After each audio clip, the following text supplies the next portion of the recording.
आप लोग आए, आपसे भी शायद कुछ सीखने को ही मिलेगा। अभी थोड़ी देर पहले मैं मंजू जी से बात कर रही थी, उनसे भी मुझे बहुत प्रेरणा सीखने को मिला। तो मैं जब भी जिस भी देश में जाती हूँ मैं सीखती हूँ।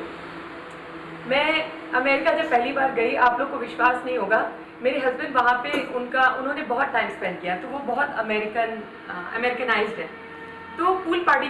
एंड उससे भी पहले 20 साल पहले बनारस में गंदगी बहुत साफ़ हुई है, सड़कें बहुत अच्छी हुई हैं, 4 लेन्स मैंने पहले नहीं देखा था, अब बनाए। फ्लाईओवर्स की वजह से एक जगह से दूसरी जगह जाने में जहाँ 2 घंटे लगते थे, अब 30 मिनट्स लग रहे हैं। तो जब आपका कनेक्शन इंफ्रास्ट्रक्चर के थ्रू इतना क्लोज होता है, तो कनेक्शन ही आपका डेवलपमेंट करता है। गाँव से शहर कैसे जोड़ते हैं? अमेरिका में जाइए, चाहे शहर में जाइए चाहे गाँव में, वॉलमार्ट, किचन, हर तरह की फैसिलिटी, इंटरनेट, इलेक्ट्रिसिटी सेम होती है जो सिटीज़ में होती है, वही गांव में। यहाँ पे गांव और शहर को जोड़ना बहुत ज़रूरी है, इसीलिए डेवलपमेंट होगा।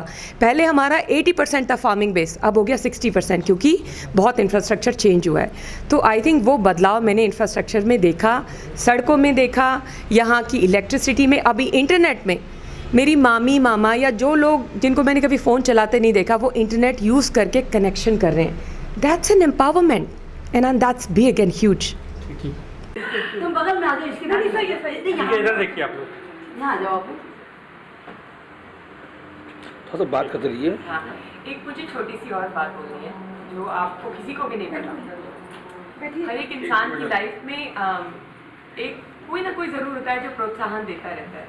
तो आप लोग शायद इतना ज़्यादा जानते नहीं होंगे, लेकिन मैंने पहले भी बोला कि बनारस आने का मुझे बड़ा उत्साह रहता था कि समर की छुट्टियाँ होंगी, मैं बनारस आऊँगी। तो ये मेरे मामा जी हैं, मैं इनको हमेशा से डॉक्टर मामा ही बुलाती हूँ। ये डॉक्टर मामा है हमारे पूरी फैमिली के। मामा जी का जो पर्सनैलिटी है ना, वो ये है कि नेवर गिव अप। तो कहीं ना कहीं डायरेक्टली और इनडायरेक्टली मुझे मामा जी ने बड़ा ही प्रेरित किया अपनी लाइफ में, मेरे अपने फादर के साथ साथ। तो मैं जब भी अभी भी मामा जी से मिलती हूँ, अभी भी मतलब लाइफ तो ऐसी है ना, कभी भी ऐसे नहीं होती। आप जितने पैसे कमा लीजिए, कहीं ना कहीं उतार चढ़ाव आते हैं। तो अभी भी जब भी मैं मामा जी को कॉल करती हूँ, मामा जी has gone through health issues this and that, but उनकी आवाज़ या उनकी क्वालिटी या उनकी जो बात करने का तरीका है, वो इतना फ्रेश और इतना अभी भी उतना प्रोत्साहन देता है कि मुझे लगता है कि मैं बहुत ब्लेस्ड हूँ कि मुझे ऐसे मामा मामी मिले जिन्होंने मुझे इतना प्रेरित किया। और बनारस की जो मिठास है, हम चाहे जितनी भी ऊंचाई पे चले जाएं, हमें हमेशा ग्राउंडेड, पैर मतलब धरती पे रहना चाहिए। जी, हेलो एवरीवन, मेरा नाम है Meenu Gupta and I am Mrs USA universe in 2023. Prior to that, I was Mrs. Asia USA in 2021, and abhi I work for Microsoft as senior manager in finance. I've been working for last 17 years in corporate. I've worked for companies like Microsoft, Amazon, T-Mobile. I have done my MBA in United States in Washington, and prior to that, I did my post-graduation in Punjab Agriculture University. Before that, I did my undergrad from Pantnagar Agriculture University, and I was born in Banaras, but raised in Nainital. But there was a lot of struggle, financial struggle, while growing up, because my dad used to earn 10,000 rupees and he was an accountant. So we would live in a very small room and with limited resources. So there was a lot of struggle growing up. But so far I'll keep it the introduction up to here and then tell my story a little bit later.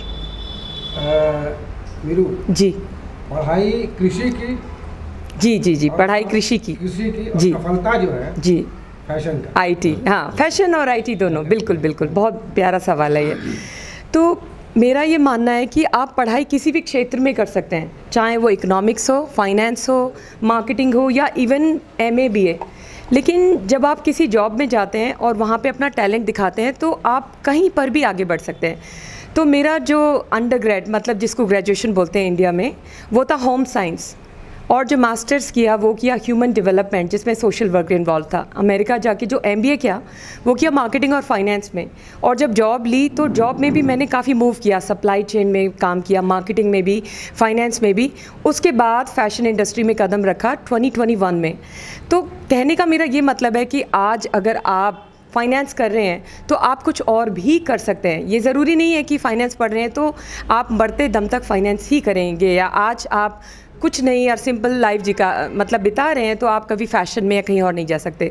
तो सीखते रहना चाहिए। मेरा जीवन का एक ये बड़ी लर्निंग हुई कि सीखने से ही मुझे कुछ और करने का मौका मिला और मुझे लगा कि मैं ये कर सकती हूँ, वो पोटेंशियल दिखा अपने अंदर, तो वो चेंजेस आए। और कभी कभी ना गिव अप नहीं करना चाहिए। एक बार सफलता नहीं मिली, 2 बार नहीं मिली, तीसरी बार नहीं मिली, चौथी, पाँचवीं, छठी बार उससे ज़्यादा मिलेगी, तो गिव अप नहीं करना चाहिए कभी। तो एक एग्जांपल दूंगी, जब मेरा जन्म हुआ बनारस में और जब किच्छा में, नैनीताल में, जहाँ पे हम लोग ग्रो अप हो रहे थे, आज मेरी जो सैलरी है वो है 2 करोड़ रुपए। मेरे पापा कमाते थे 10,000 महीना। हम एक छोटे से कमरे में रहते थे और एक ही किचन था। तो जो पढ़ाई भी करती थी मैं मेरे ब्रदर के साथ, वो मैं किचन में करती थी। और इतने स्ट्रगल से जो जीवन बीता उसमें, मतलब हम ना तो कभी वेकेशन जाते थे, पैसे नहीं होते थे, तो जो मैं इंतज़ार करती थी कि हम समर की छुट्टियां कब आए, हम बनारस आए मामा के घर। तो ये हमारा वेकेशन स्पॉट था। छोटी छोटी खुशियाँ, गंगा जी जाना, कचौड़ी खाना गली में, फिर वहाँ से आना। तो जितना स्ट्रगल आपकी लाइफ में आप देखते हैं, मुझे लगता है वो आपको कहीं ना कहीं सशक्तिकरण करता है, वो आपको और स्ट्रॉन्ग बनाता है। तो मुझे ये भी नहीं पता था कि मैं शायद कभी अमेरिका भी जा पाऊँगी कि नहीं, या अमेरिका में भी आज जब मैं गई, मेरी पहली जॉब मुझे मिली, तो मैंने उसमें इतना मेहनत, इतना काम किया कि जब 3 प्रोजेक्ट्स आए तो उन्होंने बोला कि ये मीनू गुप्ता को मिलेगा। मतलब कहीं पे भी जाओ तो अपने आप को ऐसा दिखाओ। देखो, खुद को रुपया दिखाओगे तो लोग रुपया ही समझेंगे, चवन्नी दिखाओगे तो चवन्नी ही समझेंगे। So fake it until you make it. It's all about perception and confidence. Meenu ji, जो आज के यूथ हैं, खास करके गलत रास्तों पर भी चले जाते हैं, ऐसे यूथों को क्या संदेश देना चाहिए? हाँ, देखिए, शॉर्टकट का जो लाइफ स्पैन होता है ना, या उसकी लाइफ होती है, वो भी शॉर्ट ही होती है। फिर सक्सेस मिलेगी लेकिन फिर नीचे जाएंगे। लेकिन जब आप बहुत ही संलग्नता से किसी चीज़ की तरफ बढ़ के सीख के करेंगे, कॉन्फिडेंस कैसे आता है? ऐसे भगवान किसी को कॉन्फिडेंट नहीं बनाते। कॉन्फिडेंस आता है प्रैक्टिस से, कॉन्फिडेंस आता है काम करते रहने से। तो जब मैंने सोचा, और मैंने क्यों किया था ये पैजेंट, मेरे यूथ को ये बोलना है। जब मैं बड़ी हो रही थी, और मामा जी को भी पता है, मेरी मम्मी का जो रंग था वो बहुत सांवला था, मेरे पापा काफ़ी गोरे थे, तो मेरा जो रंग था सांवले की तरफ था। और आप मेरी सिस्टर को देख सकते हैं कितनी गोरी है वो, राइट। तो जब मैं बड़ी हो रही थी तो मुझे कॉम्प्लीमेंट्स नहीं मिलते थे, कोई मुझे नहीं बोलता था कि ये लड़की सुंदर है। तो मेरे पापा ने बोला कि ठीक है, वहाँ नहीं मिल रहा तो तुम पढ़ाई पे ध्यान दो। तो मेरा जो पैजेंट करने का वो यही रीज़न था कि चाहे रंग गोरा हो या काला, चाहे छोटी हो या मोटी, हर लड़की में उतनी ही सुंदरता होती है, सिर्फ कॉन्फिडेंस आना चाहिए। और वहीं से जब आप खुद को बोलेंगे ना मैं प्रिटी हूँ, तो बाकी सब बिलीव करेंगे। तो आज के यूथ को मुझे यही बोलना है कि शॉर्टकट लेने से उसकी जो लाइफ स्पैन है वो छोटी ही रहती है। It's okay, just don't give up, करते रहो, मेहनत करते रहो। हमेशा याद रखना, ड्रीम करने का पैसा नहीं लगता। तो जब मैं इतनी कम सैलरी में या कम रिसोर्सेज में, मैंने जब तब ड्रीम किया था कि मेरा ड्रीम ये नहीं था कि मैं ब्यूटी पैजेंट जीतूंगी या मैं अमेरिका जाऊंगी। मेरा ड्रीम था कि मैं इतने पैसे कमाऊंगी कि अपने माँ बाप के लिए एक घर लूँगी। और मैंने अपनी पहली सैलरी से अपने माँ बाप के लिए मेरा फर्स्ट घर 50 लाख का उनको लेके दिया, और मुझे इतना गर्व महसूस हुआ उस दिन। तो मेरा कहना यही है कि करते रहो। मैनिफेस्टेशन एक इंग्लिश का वर्ड है, उसका मतलब है कि जब तक ड्रीम नहीं करोगे, भगवान उसको रास्ता दिखाएंगे ही नहीं, तुम्हारे ऊपर है। पहले सोचो, फिर धीरे धीरे धीरे धीरे जो यूनिवर्स है ना, वो रास्ता दिखाता है, देर या सवेर, लेकिन वो होता ज़रूर है। मेरा एक बड़ा महत्वपूर्ण सवाल है जी। यूएस में भारत की छवि किस तरह से वर्तमान में तो बहुत अच्छी छवि है। देखिए, यूएस में जो हाँ, तो जैसे यूएस में जब इंडियन किसी कंपनी में काम करने जाता है ना, तो उनको लगता है बाय नेचर कि ये बहुत ही ज़्यादा स्मार्ट है और बहुत ही मेधावी है, मतलब दिमाग का बहुत तेज है, वो ऐसी छवि है। तो इंडियंस का मोदी जी की वजह से, या ओवरऑल जो इंडियन की हमारी ओवरऑल परसेप्शन है, चाहे माइक्रोसॉफ्ट हो या गूगल हो या फेसबुक हो या अमेज़ॉन हो, उसमें 20% ऑन एन एवरेज कंपनी में इंडियंस काम करते हैं, और वो मेजॉरिटी होते हैं इंजीनियरिंग में। तो इंडियंस की जो छवि है, वो छवि है कि इंडियन अगर कहीं यूएस में दिख गया तो वो या तो इंजीनियर है और वो बहुत स्मार्ट है। ये एक परसेप्शन है अमेरिकन का इंडियंस को लेके। आपने किस किस कंपनी में काम किया अभी तक? मैंने, मेरी फर्स्ट कंपनी थी अमेज़ॉन, वहाँ पे मैंने 3 साल काम किया। फिर मैंने टी मोबाइल में काम किया 10 साल। फिर मैं माइक्रोसॉफ्ट में 5 साल से काम कर रही हूँ। बाकी ज़्यादा प्रधानमंत्री भी आपसे वहाँ मिले थे जी। प्रधानमंत्री जी से मैं यही बोलूँगी कि सोचिए, प्रधानमंत्री का इतना रुतबा और इतना उनका सम्मान था। वॉशिंगटन डीसी में जो वाइट हाउस का जो किचन है वहाँ पे हमेशा नॉनवेज खाना बनता है। जब प्रधानमंत्री गए उस दिन सब वेजिटेरियन खाना बना, इंडियन शेफ़ मंगवाया गया न्यूयॉर्क से प्रधानमंत्री जी के लिए, खाना बनाया, सारे संगीत का आयोजन हुआ। उस दिन ऐसा लग रहा था वाइट हाउस में कोई इंडियन दिवाली या सेलिब्रेशन हो रहा है, इतना महत्व और इतना रुतबा था उनका। और मोदी जी की स्पीच भी बहुत अच्छी थी। जब मोदी जी 16 साल पहले गए थे, इंडियन इकॉनमी थी 16th नंबर पे, अब मोदी जी गए तो 5th नंबर पे है। अभी आपको पता है क्या हो रहा है यूक्रेन और रशिया में, ये भी पता है गाज़ा फिलिस्तीन में क्या हो रहा है, लेकिन इंडिया को कोई इतनी जल्दी टच नहीं कर सकता। क्यों? क्योंकि इंडियन इकॉनमी और इंडियन जो कंट्रीब्यूशन है वर्ल्ड के लिए वो इतना स्ट्रॉन्ग है कि वो पावर इतनी जल्दी कोई ले नहीं सकता, और वो आई थिंक मोदी जी ने कहीं ना कहीं वो खड़ी कर दी है। तो मुझे जो सबसे जी अरे यार वो 16th इन द वर्ल्ड, अभी इंडियन इकॉनमी है नंबर 5।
है।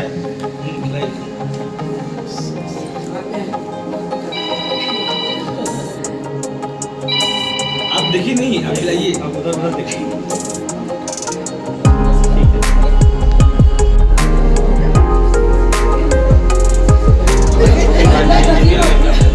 ये मेरी छोटी बहन